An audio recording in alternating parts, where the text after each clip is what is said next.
Bismillah. Assalamualaikum warahmatullahi wabarakatuh.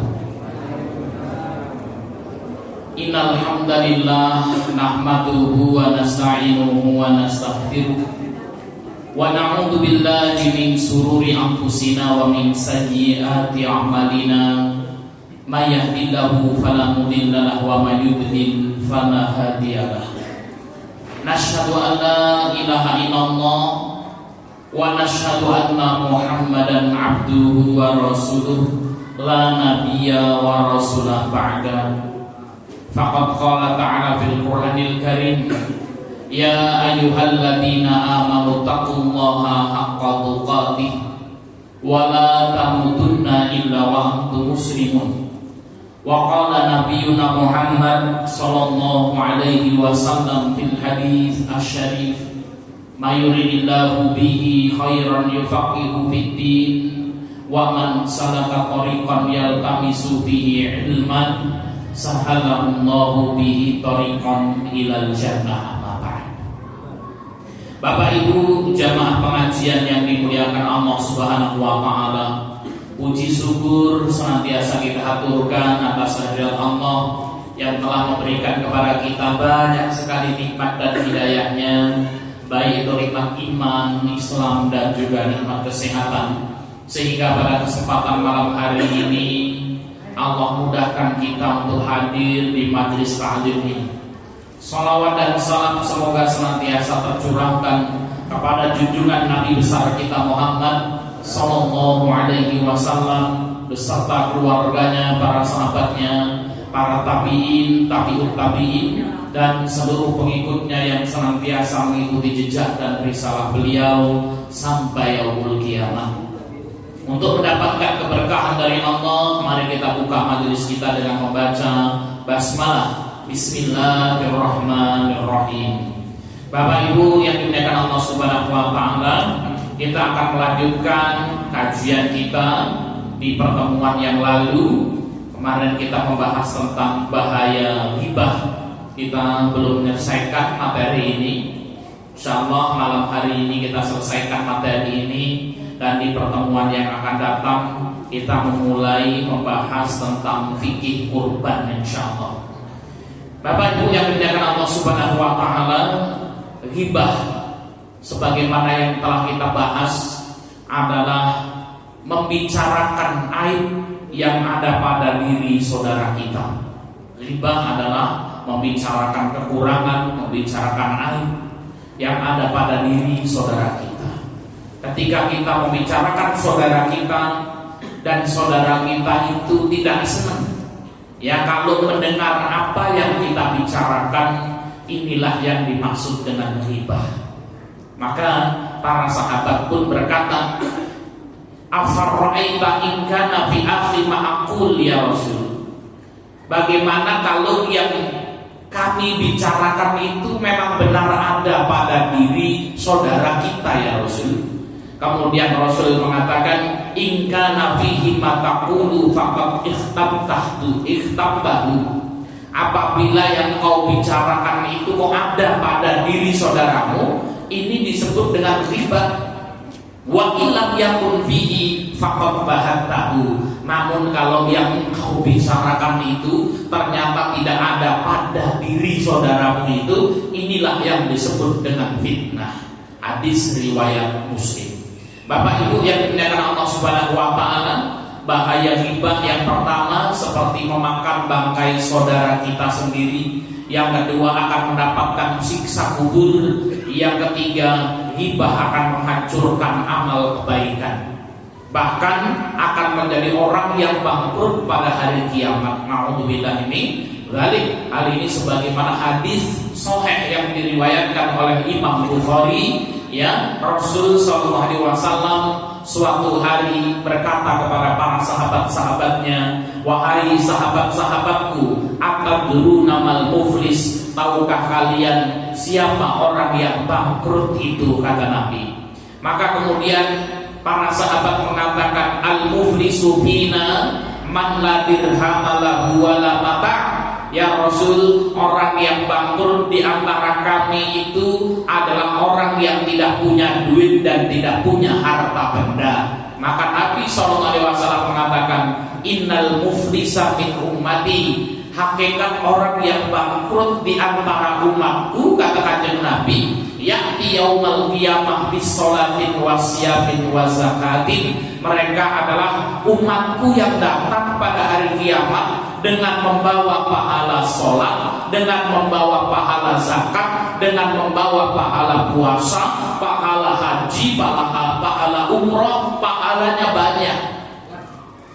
Akan tetapi qad syatama hadza, ketika ia hidup dia mencela si fulan.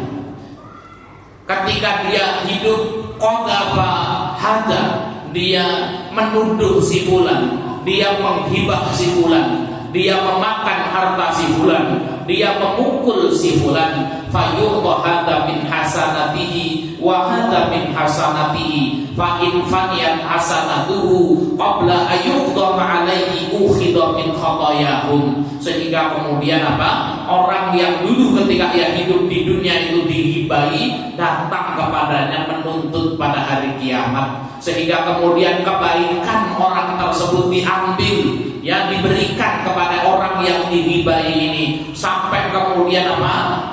Pahalanya habis. Ketika pahalanya habis, maka diberikan dosa orang lain, dosa-dosa orang lain yang dulu pernah didolimi diberikan kepadanya, dan orang tersebut dilemparkan ke dalam api neraka jahanam.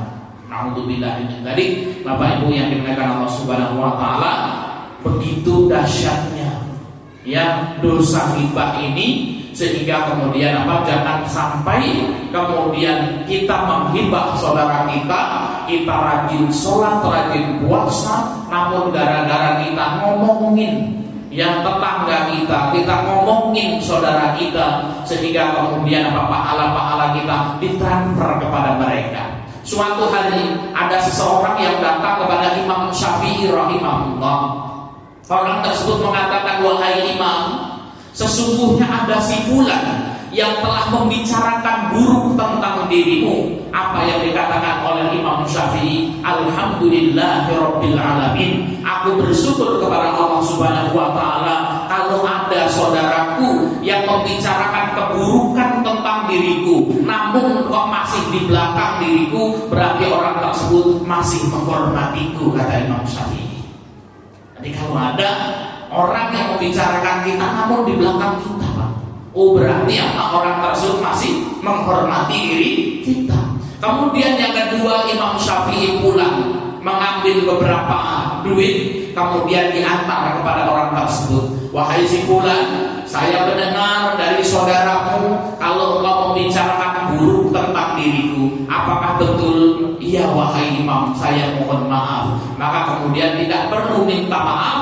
Kemudian Imam Syafi'i memberikan harta kepadanya. Ini uang untuk dirimu. Aku mengucapkan terima kasih kepadamu karena kelak engkau akan memberikan amal-amal baikmu untukku.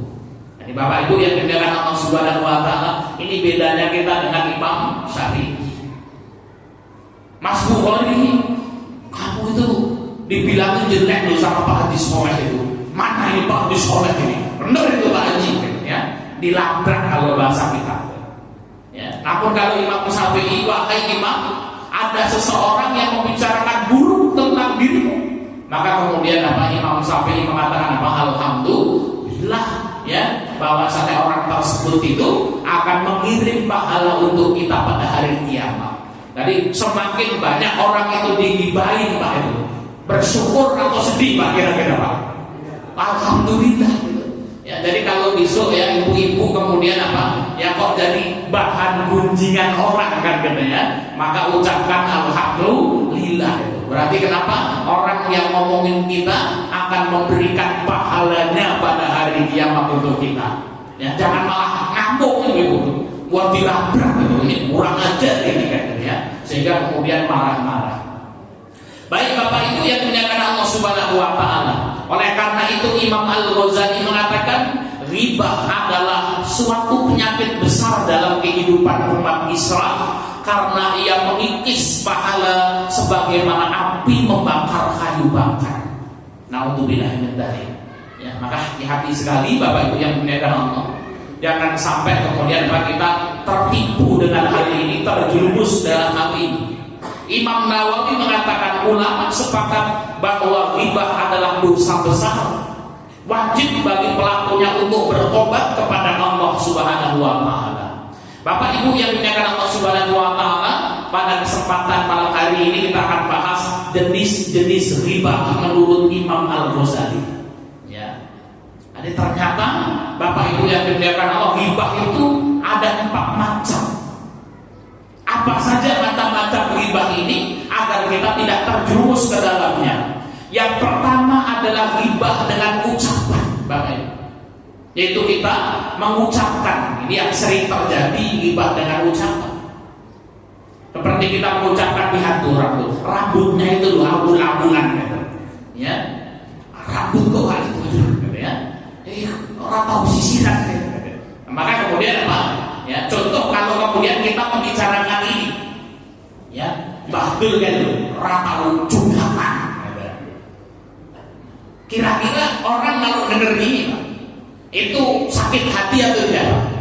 Pasti tidak senang. Ya, contoh, ayo, cah wedok gaya ning sopo sih, leceh banget, wong kok melecit gaya mana? Nah ini kalau kemudian apa? Yang bapaknya dengar, ibunya dengar itu nggak terima itu. Masa Ustaz, anak saya dibilang lenjek katanya. Ini pernah terjadi Bapak Ibu yang dimuliakan Allah Subhanahu wa taala. Ya, ada seorang yang kemudian apa dikatain lenjek itu, sehingga kemudian mungkin di sebagian orang kata lenjek itu biasa. Tapi kemudian lenjek itu Pak Ustaz kan gitu. Ini kebangetan banget kan gitu. Yang pertama adalah ghibah dengan ucapan. Ketika kita membicarakan saudara kita dengan ucapan kita, terjerumus kita kepada ghibah tersebut. Wong kok yang menulis, kalau ini rata ratus gitu. Nah itu maka kemudian hati-hati Pak. Ya, ketika kemudian apa kita membicarakan seperti ini, maka kemudian apa jatuh kita kepada ghibah ucapan. Yang kedua, ghibah dengan sindiran. Nggak langsung kepada orangnya. Itu loh kayak menungso hiji kali. Nek taklim itu kerjanya boleh nang bumi dewi baru itu turun nang kerjanya. Ngono kok ngaji barang. Nah seperti turun nang omah. Nah itu kemudian kita tidak ngomong simpulan itu tidak kayak bongi, katanya. Maka kemudian ini sudah terjerumus kepada ghibah Bapak Ibu yang dimuliakan Allah Subhanahu wa taala. Ini ghibah dengan sindiran. Ada saudara kita datang kayak nih, wongi teko, katanya, wongi teko kayak berarti, katanya, ini. Maka kemudian ini seperti itu sudah jatuh kepada ghibah yang dosanya seperti memakan bangkai saudara kita, Bapak. Ini artinya kalau kita pahami, sulit sekali bagi kita kemudian apa untuk yang mencegah diri kita dari ghibah ini kecuali Allah meridhoi kita. Yang ketiga, ghibah dengan isyarat tubuh. Tuh ya. Jadi ketika kemudian datang ya kawan kita yang mungkin penuh dengan kekurangan ya, kemudian jahil orangnya atau nyebelin ya. Kemudian kita sedang bermajlis, saudara kita datang ya, kita memberikan isyarat misalnya dengan mata kita. Ya, saya duduk di sampingnya Mas Edi. Ya, mejem Bapak. Bapak mejem. Ya, ada orang teman kita datang. Itu sudah terjerumus kepada ghibah sindiran Bapak Ibu yang dimuliakan luar biasa. Ya. Sehingga kemudian apa? Yang menjemnya ibu-ibu itu suka menjem siapa? Biasanya ibu-ibu kan katanya. Ya, tuku apa jenenge? Ya, beli apa namanya sayuran bareng-bareng ya. Biasanya kalau pagi milih-milih kan katanya. Nah itu ya menghibah dengan ucapan. Semuanya tak ya, itu menghibah dengan sindiran ya, atau kemudian apa datang sahabat kita ini karena kerjanya ngutang terus karena nggak punya duit Pak ya, ketika kemudian datang kemudian dia jepi, itu sudah masuk kepada ghibah dengan sindiran ya, dengan isyarat itu sudah masuk ghibah dengan isyarat. Ya. Contoh. Kemudian yang keempat, ghibah dengan tulisan. Ya. Nah, kita tulis Pak hari ini, masya Allah. Ya, status Facebook, ya, dan WhatsApp itu sudah menduduki kedudukan lisan Pak hari ini. Maka hati-hati, ya. Kalau baper sama suaminya, baper sama temennya, nggak usah kemudian nulis-nulis di Facebook Pak. Ya, wong kok jengkel banget. Nah itu, baru tulis di status WA. Mas Bukhari itu sebenarnya jengkelnya sama Pak RT. Wong kok jengkel banget. Berarti bakul ngocok. Ngopo Ibu Bukhari itu nanganu aku. Aku sakopo iki jane. Ya kabeh wong sekampung dadi bapak Bapak Ibu. Gara-gara apa? Status kita itu tadi. Nah, maka hati-hati betul. Ya ini adalah apa? Ada ghibah dengan ucapan, ghibah dengan sindiran, ghibah dengan isyarat tubuh, ghibah dengan tulisan tadi. Ya. Kalau saya ya contohkan itu tadi, di pagi hari ibu-ibu itu biasanya ngumpul untuk beli sayur, ya. Kemudian datang saudara kita itu, kayak tolong ya, Fulana atau Mbak Siti ya tolong kau utang meneh kae. Wingi urung besar utang meneh kae. Maka ini apa? Berubah ghibah dengan ucapan. Kalau dengarkan menyakiti, ya. Maka kemudian apa? Ya ghibah dengan sindiran. Ya ketika Bu Siti itu datang, kayak wong iki teko. Alah wis paling ngono kaya biasa nih, ya. Wong iki teko enggak disebutkan namanya, Pak, tapi kemudian ditunjukkan kepada orang tersebut, maka jatuh kepada ghibah sindiran. Bu Siti datang ini, orang diam semuanya, tapi kemudian apa? Merenyitkan dia dengan isyarat itu, mesem karo apa? Ya, motor ini udah gini nih. Nah itu ya, menjem gimana? Kemudian ngomong karena dia tidak ngomong apa-apa, namun kemudian apa? Ini ghibah dengan isyarat tubuh. Pulang sampai rumah, nyekel HP, nulis di status Facebook, wong kok kerjaan utang terus nggak tahu bayar, maka kemudian ghibah dengan tulisan. Jadi Bapak Ibu yang dimuliakan Allah Subhanahu wa Ta'ala, maka kanjeng Nabi SAW itu mengatakan, man kana yu'minu billahi wal yaumil akhir, barang siapa beriman kepada Allah dan hari akhir, hal yaqul khairan, hendaknya dia berkata-kata yang baik, aw liyasmut, atau hendaknya dia diam.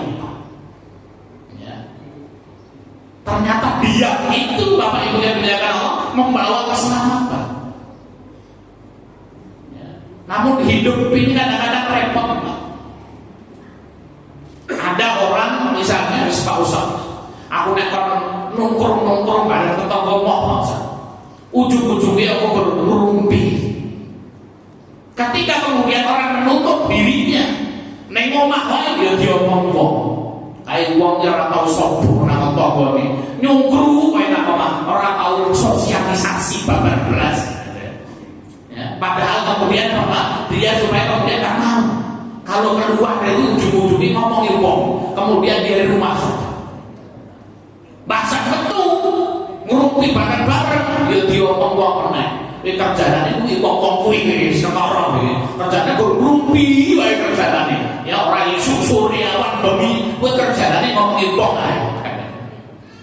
Jadi Bapak Ibu yang dimuliakan Allah Subhanahu wa Ta'ala, maka yu'minu billahi wal yaumil akhir falyaqul khairan aw liyasmut. Barang siapa beriman kepada Allah dan hari akhir, hendaknya berkata yang baik atau ya diam. Ya.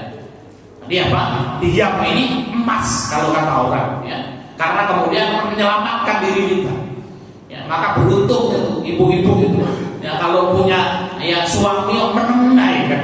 Orang tahu ngomong babar blas kan ya. Ya. Wah itu alhamdulillah, berarti rakokan ngomong, rakokan dosa kan ya. Duit bojo kok menenai bersyukur aja Mas Ari. Ngamuk biasa ya. Nek wong wedok meneng biasanya ngambek kan ya. Ngambek wong wedok ana loro. Satu tipe yang kemudian kalau ngambek meneng, yang kedua tipe kalau ngambek cerewet. Nah itu. Mungkin sing model keloro ini guys, ya sabar-sabar aja Pak, ya. Tapi alhamdulillah. Tapi biasanya wong wedok nek ngambek kok isih cerewet itu ya atine rompati terluka. Ya, tapi nek wis kadung meneng, waduh ini hati-hati. Stadium 4 ini Bapak Ibu yang dimuliakan. Ya maka kemudian hati-hati. Baik Bapak Ibu yang dimuliakan Allah Subhanahu wa taala, bagaimana cara menghindari ghibah itu? Yang pertama adalah introspeksi diri, Pak. Ya. Jadi ketika kita membicarakan aib orang lain, ya belum tentu kita lebih baik daripada orang itu. Ya. Jadi amalan itu ada 3. Yang pertama amalan lisan. Yang pertama adalah amalan hati. Yang kedua amalan lisan. Yang kedua amalan dengan anggota badan. Maka para wali-wali Allah itu Pak, itu biasanya banyak melakukan amalan hati, ya, selain dia melakukan amalan lisan dan badan yang wajib. Amalan hati itu apa Pak? Tawakal kepada Allah, takut kepada Allah Subhanahu wa taala, ini ibadah. Amalan hati, doa itu amalan hati. Dan itu juga bernilai ibadah, Bapak Ibu yang dimuliakan Allah Subhanahu wa taala. Jadi nggak boleh kita menilai seseorang itu dari dohirnya saja. Wong itu syarat banget ngaji. Wong orang tahu ngaji, ya, para sholat terus langsung minggat lah, katanya. Nah kita nggak tahu, ya amalan batinnya seperti apa. Wong punya sholat atau sholat rawatib. Allahumma lantas jalannya, ya gitu ya. Kadang-kadang dikir juga nggak mau. Maka kita tidak boleh menghakimi seseorang lewat dohir. Mungkin bisa jadi orang itu jarang sholat rawatibnya, jarang tahajudnya, jarang infaknya, namun hatinya takut kepada Allah Subhanahu wa taala. Ada lewat di jalan, ada teman-temannya ghibah, saya tak mikirlah, ya. Nek ngomong-ngomong aku beti karo Gusti Allah, ibadah itu Pak, mendapatkan pahala dari Allah Subhanahu wa taala. Ya. Mungkin kemudian apa? Dia tidak mau sombong, ya.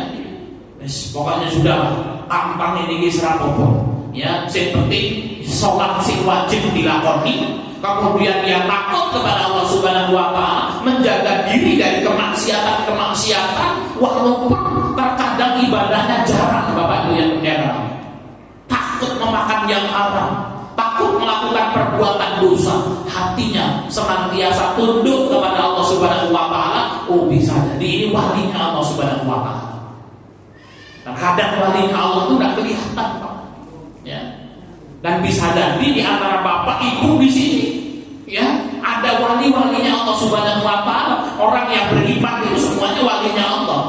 Namun kemudian tingkatnya berbeda-beda, Pak. Ustaz itu sih ngomong ngecupus ini, belum tentu kemudian apa Bapak Ibu sekalian itu bisa jadi jauh lebih baik daripada saya. Karena dititipi ilmu titik Pak, kemudian bisa ngomong kan gitu ya. Maka kemudian apa? Para asatid itu mengatakan apa? Berbicaralah selagi kamu bisa berbicara dan orang mau mendengarkan. Karena ada masanya yang kamu berbicara wongi sing ra ngrungokke. Ada masanya orang mau mendengarkan namun dirimu yang sudah tidak mampu lagi berbicara tentang kebaikan. Jadi Bapak Ibu yang dimuliakan Allah Subhanahu wa taala, introspeksi diri. Ketika kita melihat orang yang lebih tua dari kita, maka kemudian itu amale luwih akeh. Ya, amale wis luwih akeh. Ya kan Batul itu umurnya berapa? 70. Ya, itu sudah 70 Pak. Enten. 85 Pak. Coba masyaallah. Berarti kemudian Pak, yang Batul itu kan ngamalnya sudah 85 tahun. Kalau kita lihat orang yang lebih muda dari kita, dosoni istri kan gitu ya. Itu Pak. Ya. Maka mengintrospeksi diri kita itu penting. Maka ada pepatah mengatakan, kuman di seberang lautan tampak, gajah di pelupuk mata tidak nampak. Yang berbahaya seperti itu. Ya, kalau kejelekan orang itu masalah senantiasa terlihat gitu. Namun kejelekan kita sendiri yang tidak pernah kemudian apa kita lihat. Ya, maka jangan menjadi orang yang paling terdolimi dalam hidup. Ya. Ketika kita ketemu ketemu orang kita tidak pernah nyapa orang. Ketika kita tidak disapa orang, kok sombong banget, orang tahu takut. Itu menjadi orang yang paling terdalimi dalam hidup Bapak Ibu yang berkah.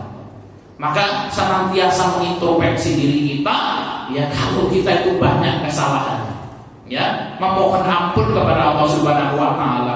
Kalau kesalahan kita ya oke, kok ngapain kita ngurusin kesalahan wong? Itu. Yang kedua, menjaga lisan kita, Bapak Ibu yang dimuliakan Allah Subhanahu Wa Taala. Ya, karena lisan ini ya panjangnya beberapa sentimeter saja, Bapak Ibu yang dimuliakan Allah. Namun kemudian bisa menjerumuskan seorang ke dalam api neraka. Dan Rasul SAW bersabda, barang siapa yang mampu menjaga lisan dan kemaluannya, akmalulahumul jannah, aku akan menjanjikan untuknya surganya Allah Subhanahu Wa Taala. Ya.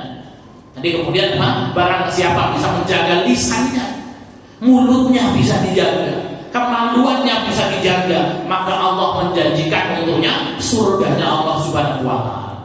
Namun menjaga lisan ini mudah atau susah, ibu-ibu? Susah kan gitu ya. Apalagi gibah. Gibah itu luar biasa. Semua kalangan, Pak. Ya. Yang ustaz-ustaz itu sing digibahi ustaz liyane kan gitu. Ya, kiai itu sing digibahi kiai liyane kan gitu. Ya, satu yang digibahi santri liyane. Ayo dadi ustaz kae nek ngisi pengajian terlambat terus kan. Kayak dari ustaz kayak, ya, ngono kayak, nek ngisi marai ngantuk, wong podo turu, nah itu mah, wes kayak materinya orang berbobot belas, lah itu mah, ya, kayak ustaz tapi nek mau Arab kuning orang jendak kok kan, tadi ustaz Arab pede banget kan, gitu kan, nah itu Bapak Ibu yang mereka Allah Subhanahu Wa Taala luar biasa, ya. Yang kedua menjaga lisan, yang ketiga berzikir dan membaca Al-Quran. Ya, berzikir dan membaca Quran. Kalau kita gunakan ya lisan kita untuk berzikir, untuk membaca Al-Quran, maka kemudian Allah akan lindungi kita ya dari ghibah. Maka kaidahnya Bapak Ibu yang menyatakan orang itu kalau tidak disibukkan dengan kebaikan, pasti disibukkan dengan kesia-siaan atau keburukan, Pak. Seluruh hidup kita itu cuma tiga itu. Dan setan itu merayu kita seperti itu, ya, supaya kemudian orang jangan ngamal, ya, nggak boleh orang ngamal itu setan itu, ya. Kalau nggak ngamal bagaimana? Melakukan perbuatan dosa, ya. Kalau kemudian diajak dosa nggak mau, ya wis melakukan sesuatu yang mubah, ya. Dari yang sia-sia, nggak mendatangkan manfaat, nggak mendapatkan pahala, ini orang dosa. Tuh setan merayu kita seperti itu, ya. Jadi kemudian ya, kalau kemudian kita tetap ngamal, apakah sudah nggak digoda oleh setan? Ditimbulkan rasa ujub di dalam hati kita. Wih lho, kowe iki jari wong-wong iki wis rajin banget salate. Nah itu, Pak. Ya. Orang ngamal saja masih diganggu oleh setan. Ya. Wah, kamu iki paling rajin dhewe nang masjid. Ya, nang masjid Magelangan iki lho, mangkape kasih dhewe kan gitu ya. Nah, itu maka kemudian wis dipati kan. Sehingga kemudian weruh wong sing ra masjid, wong salat ra masjid iki termasuk babar belas. Nah itu timbul rasa ya ujub di dalam hati kita, ya. Maka hidup ini ketika kemudian kita tidak menggunakan waktu kita untuk kebaikan, maka setan akan membawa kita kepada ya kemaksiatan, minimal kepada hal yang mubah yang tidak bermanfaat, ya. Sehingga kemudian kita tidak mendapatkan manfaat. Maka Nabi SAW mengatakan nikmatani mahbulun fihi makatsiru minan nas. Dua nikmat yang paling banyak dilalaikan oleh manusia, setan banyak bermain di sini, Pak. Yang pertama, as-sihhatu, nikmat sehat, wal farahu, yang kedua nikmat waktu luang, Bapak Ibu yang dimuliakan. Ketika kemudian sehat dirayu-rayu sama setan, wis ora usah ibadah kan gitu ya. Sehingga kemudian kita menggunakan kesehatan kita untuk sesuatu yang tidak bermanfaat dalam hidup kita.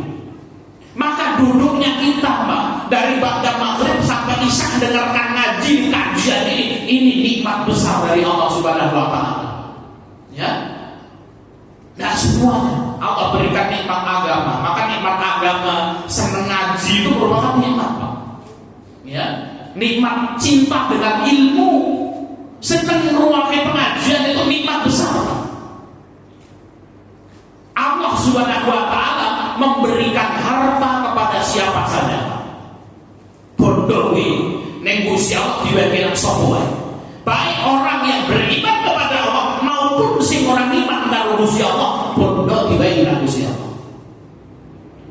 Kesehatan walaupun mahal itu diberikan sama semua orang, sama Allah. Apalagi bodoh itu kan iki bangsa iki wong orang tahu ibadah yo sugih karo-karuan. Itu nikmat harta itu diberikan semuanya, baik yang beriman maupun yang tidak. Begitu juga nikmat sehat walaupun mahal, Pak. Sehat itu lebih mahal daripada harta. Dalilnya apa? Nek ana wong briyang pengen mari, pengen sembuh, bondo didoli berobat. Itu menunjukkan kalau apa? Ya, nikmat sehat itu lebih berharga daripada harta. Oleh karena itu jangan sampai kita ngejar harta kita, kesehatan kita hilang, Bapak Ibu yang muliakan. Kebanyakan kan ngejar duit sampai kemudian mengabaikan kesehatannya. Duit besok meriang-meriangan, duit muntah itu berobat. Maka kemudian apa? Ya kita boleh mencari harta, cari duit itu, kesehatan tetap menjadi nomor satu. Ya. Karena wong sehat meskipun duitnya titik, mangan sambal terasi, sambal kolak, nyengir guyu-guyu seneng, Pak. Ya. Duitnya oke kan gitu ya. Didepi ya daging sate pedus, darah tinggi, kolesterol kan gitu, Pak ya. Nah, kayak aku ini mati dikurangi, Pak. Ya, saya sudah gak makan nasi 6 bulan. Ya, kenapa badannya gak enak itu, Pak Haji kan gitu ya. Ya, jadi kalau saya makan itu ada masalah itu lewat itu mangan karo bodong-bodongan kan gitu ya. Nah itu. Maka kemudian Bapak Ibu yang dimuliakan Allah Subhanahu wa Ta'ala, ya, itu nikmat sehat itu penting sekali. Ya. Jadi kalau kemudian apa kita sehat, itu luar biasa. Orang duit rapopo kan gitu ya. Ono tanggone kemudian apa? Ya, duit gawe ya Pak RT makan bismillah kan gitu. Jeroan sikat kan usus pangan kan gitu ya. Ndas diketrak kan gitu. Apa? Ya, walaupun diubangi 30.000 kan gitu. Kan dia dibungkus secara ketoro Bapak Ibu yang muliakan Allah. Ya, namun kalau kemudian apa? Yo manis-manis kok gula kan gitu ya. Asin-asin kok darah tinggi. Makan kacang-kacang asam urat kan gitu ya. Wis sampai dilarang gitu. Ya, sego goreng menghina kan gitu, ngilingi kolesterol sisu kan gitu ya. Nah, itu Bapak Ibu yang muliakan Allah Subhanahu wa Ta'ala. Maka apa? Ketika Allah berikan kepada kita nikmat sehat, maka apa itu sudah luar biasa. Gunakan nikmat itu untuk beribadah, Pak. Ngaji di sini itu luar biasa. Ini berarti kita menggunakan nikmat sehat kita untuk beribadah kepada Allah. Nanti kalau kita dihisab di hadapan Allah, untuk apa kau gunakan nikmat sehatmu itu? Untuk datang ke pengajian ya Allah. Oh, ngaji. Rakyat-rakyat karo ngantuk-ngantuk ora apa-apa gitu ngaji. Wis rapi kan gitu, Pak. Ya. Kemudian yang kedua Bapak Ibu yang dimuliakan Allah Subhanahu wa Ta'ala, wal faraq dan waktu luang. Nikmat waktu luang. Dari waktu luang itu juga nikmat dari Allah Subhanahu wa Ta'ala. Kalau tidak kita gunakan dengan baik Bapak Ibu yang dimuliakan Allah, itu bisa ditanya sama Allah. Ya. Setan itu bodoh ini menunggu. Sehat orang waktu luang, ya. Nyakal Quran serasa diwaca, kan ya. Nyakal Quran itu serasa Quran, bu hati kan kepenak kan ya. Akhirnya baca Quran itu hati, Pak. Ya, kuwi datamu kuwi kok diuripke wis tunggu data kan ya. Isih maca kudu ben bisane wis klunting ana status WA kan gitu ya. Nang grup diwaca-waca ternyata kemudian apa? Ana pandak dan video Facebook kan gitu ya. Akhirnya dipencet nonton videonya pandak ini penting beritane. Metu meneh video-video sing liyane sacet sejam lewat prasida maca Quran, Pak. Setan melakukan ini Pak. Ya, tapi ojo nalaki setan aja kan. Ya, maka kemudian apa? Ketika kemudian apa kita tidak kemudian menggunakan waktu kita untuk kebaikan, maka apa? kita akan berada pada keburukan. Begitu juga dengan lisan kita, kalau tidak kita gunakan untuk berzikir, maka kemudian akan digunakan untuk menghibah dan lain sebagainya. Bapak Ibu yang muliakan Allah Subhanahu wa taala, yang terakhir, bagaimana menghapus dosa ghibah. Pak Ustaz, aku coba gibahin ya. Siapa Pak di sini yang belum pernah menghibah wong? Ada nggak? Ustaz nih, oke, jujur ada. Kan kita kemudian kita ya apa namanya membuat materi ini kan ya di nunjuk nama sembori sing papat ke nang aku ya, maka kemudian watawasau bil haq watawasau bis sabr. Ya, jadi bagaimana cara kita bertobat dari dosa ghibah, Pak? Yang pertama kita harus tahu apa itu ghibah. Yang kedua bahaya ghibah, jenis-jenis ghibah, ya agar kita terhindar dari ghibah, dan bagaimana cara menghapus dosa ghibah. Yang pertama adalah tobatan nasuha, Bapak. Jadi apa? Tobatan nasuha itu betul-betul tobat. Ya, tobatan nasuha itu diterima Gusti Allah syaratnya apa? Yang pertama menyesal atas perbuatan ghibah itu. Ya, menyesal. Sekarang nggak tahu, ibu-ibu kita tahu itu masih ada nggak itu? Apa namanya acara televisi gosip itu? Masih nggak itu, Pak Haji Fikri? Nggak tahu acara gosip di TV masih ada nggak? Nggak tahu. Alhamdulillah. Berarti dijogo karo Gusti Allah Pak Haji Fikri. Rata nonton, nggak nonton siapa? Mas Heri, ya gosip, kis, kan ya, silet atau apa lagi Pak? Isu-isu kan. Isinya apa? Oh ini perceraian, kan gitu ya. Oh ini cerai, ya. Kemudian pihak laki-laki ini ngelak-ngelak sing wedok, ngelak-ngelak sing laki-laki, kan gitu ya. Semua itu sing paling disenengi ibu-ibu kan. Isu-isu mencungkrup bermasak berpatangan gitu ya. Karo lentuk lantrik gitu ya, delok gosip, kan gitu ya. Ya kalau dikumpul ini kubahan kusuri, gitu ya. Ya kusuri ini nongkrong habis kalau ngomong ke artis-artis kuwi. Jadi Bapak Ibu yang punya apa? Yang pertama harus menyesal ya dari ya perbuatan ghibah itu. Jadi ghibah ini kita mendengarkan orang ngomong ghibah Pak. Ini kalau kemudian apa? Kita menolak, kita tidak terkena dosa ghibah, nek dhewe ngrungokke karo mantur-mantur kita masuk di dalamnya. Hati-hati loh Pak. Ya, Pak Haji Ponco ini ngobrol karo Pak Haji Soleh ngono kuwi, menghibah Mas Bori teko gitu. Tapi rumahnya mandu-mandu ngono kan. Lah ini yo keneng iki lho, ya. Itu hati-hati. Yang pertama tobat, menyesal dari perbuatan ghibah itu, kemudian yang ketiga, yang kedua berhenti melakukannya. Wis Pak Haji wis ghibah itu istighfar. Lah ganggu wae wong sing pengen ngobrol, nek ora gelem nikah kan ya. Itu. Maka kemudian berhenti melakukannya. Yang ketiga bertekad kuat untuk tidak mengulanginya. Dan yang keempat, ya ini tiga itu bertekad untuk tidak mengulanginya. Ya, dari apa tobat. Walaupun mau lali meneh, ya. Orang pandang lewat, wah wong nek kacarane pasar ya. Duit lah ya saya kejar pandang kan ya. Nah, itu maka kemudian lali meneh uyu tobat kan ya. Esok ngulangi meneh, tapi kita harus betul-betul tobat. Yang kedua, Bapak Ibu, syarat kedua, meminta maaf kepada orang yang digibahi. Coba, ini pendapat jumhur. Nah itu Pak, ya. Wanita ini kan, ya. Mas Heri ngomong karo Pak Sawon. Wingi iki aku ngomong jadi, ya ngelek-ngelek jenengan kuwi. Ya nang ngarepe wong-wong kuwi sak desa kuwi sak RT kuwi. Ya karo ngopi-ngopine sepurone ya Pak Sawon. Lah emangnya gue ngomong elek-elek apa Mas Heri? Ya gue tak elek-elek ini waktu soal A sampai Z gitu ya. Ya akhirnya pacul mentuh gue terlalu kan gitu ya. Nah itu. Jadi apa? Jumhur ulama itu ya untuk bertobat dari dosa kita harus meminta maaf.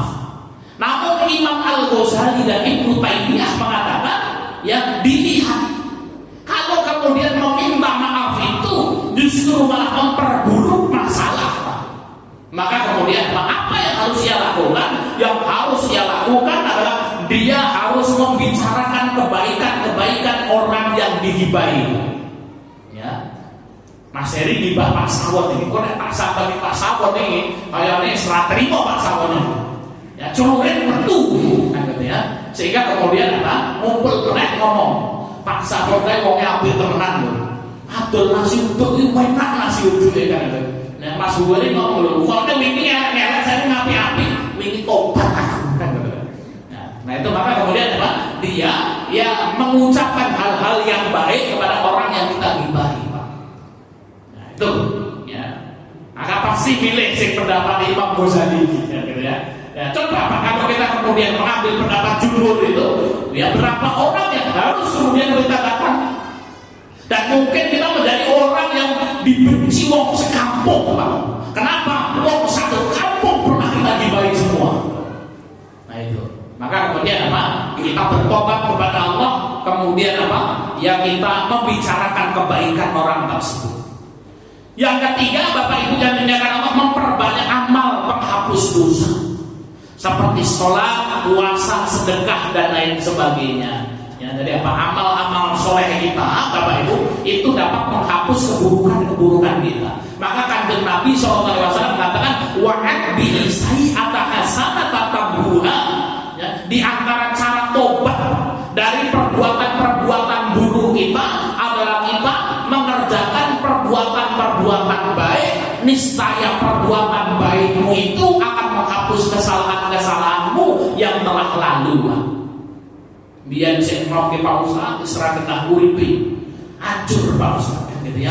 Maka kemudian Pak bertobat kita kepada Allah, kita perbaiki diri kita, melakukan amal-amal soleh, agar Allah mengampuni dosa-dosa kita yang telah lalu. Ya. Yang keempat, berdoa agar dosa kita dihapus. Ya Allah, ampunilah aku dan ampunilah saudara yang pernah aku zalimi dengan lisanku. Jadi banyak-banyak istighfar ya, supaya kemudian kita terhindar dari dosa kita. Bapak Ibu yang dimuliakan Allah Subhanahu wa taala, penutup, Bapak Ibu yang dimuliakan Allah Subhanahu wa taala, yang dimaksud dengan ghibah adalah kita membicarakan aib-aib yang ada pada saudara kita, sehingga ketika saudara kita mendengarkan apa yang kita bincangkan, saudara kita tidak senang dengan apa yang kita bicarakan tersebut. Ghibah ada 4. Yang pertama, Bapak Ibu, ghibah dengan ucapan kita. Yang kedua, ghibah dengan sindiran. Yang ketiga, ghibah dengan isyarat. Yang keempat, Bapak Ibu yang dimuliakan, ghibah dengan tulisan. Adapun bahaya ghibah merupakan dosa besar. Ghibah dapat menghapus amal-amal kita. Ghibah merupakan sebab seseorang mendapatkan azab kubur. Suatu hari baginda Nabi melewati 2 kuburan. Rasul mengatakan, innahuma la yu'adzabani wa ma yu'adzabani fi kabir. Keduanya sedang disiksa dalam kuburnya. Keduanya disiksa bukan karena dosa yang besar, akan tetapi yang pertama karena yamshi binamimah. Ketika dia hidup, dia suka menghibah dan memfitnah saudaranya, sehingga menjadikan dia diazab di dalam kuburnya. Kemudian Bapak Ibu yang dimuliakan Allah, agar kita terhindar dari hibah, senantiasa kita mengoreksi diri kita, introspeksi. Kalau kita mau ngomongin uang, yang belum tentu kita itu lebih baik dari orang yang kemudian kita bincangkan. Kita ingat, kalau kemudian kita mau menghibah orang, berarti pahala-pahala kita siap dikasihkan kepada kawan kita itu. Kita sudah puasa, sing kesel poso dewi, sing kesel sholat kita, gara-gara kita ngomongin orang, ternyata pahala-pahala kita diambil semuanya sama orang yang kita ghibahi. Kemudian cara agar kita yang bertobat dari ghibah, Bapak Ibu, yang pertama bertobat kepada Allah. Kemudian kalau kita tidak berani minta maaf, maka kita membicarakan kebaikan-kebaikan yang ada pada saudara kita dan sibukkan diri kita dengan amal-amal kebaikan. Demikian Bapak Ibu yang dimuliakan Allah, mudah-mudahan Allah jaga diri kita dari dosa ghibah ini. Allah istiqomahkan kita di atas jalan kebenaran sampai akhir hayat kita. Amin ya rabbal alamin. Kita tutup ya, wassalamualaikum warahmatullahi wabarakatuh. Kita kembalikan kepada pembawa acara.